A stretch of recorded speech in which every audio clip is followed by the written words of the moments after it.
Hi, it's Natalie. I promised to share a little bit more information about how we're going to safely care for children returning to our crisis nursery.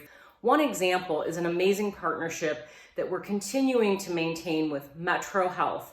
They've been our pediatric medical provider on our Westside campus doing well child visits for all children in our care since 2015. We temporarily paused that clinical support in our pediatric clinic on our Westside site when the pandemic occurred, and we temporarily closed the nursery.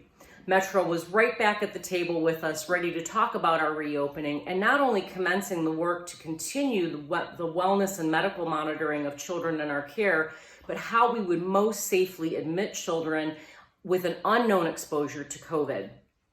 We will be doing what we're calling the COVID pilot with MetroHealth, and every child we admit will not only receive their typical well child screening and overall medical check when they come in, they will all be tested for COVID upon admission.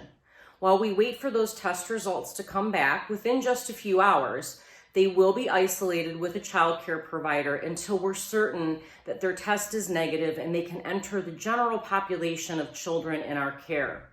For those children who may test positive, their families will have a choice if they want to take them back home and care for them through that illness, or if they want them to remain with us at Providence House, where caregivers will care for children who do exhibit symptoms or have tested positive in special quarantine rooms with toys, games, televisions, and other equipment to keep them entertained.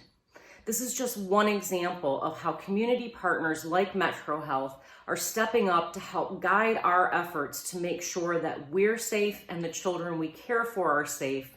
And for those that have been exposed or infected, we are using the utmost caution and care to protect everyone in our facility.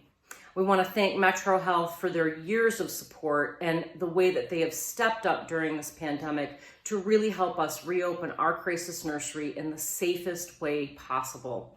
Thank you again for all of your support, for everyone's input and guidance, and certainly to our partners at MetroHealth.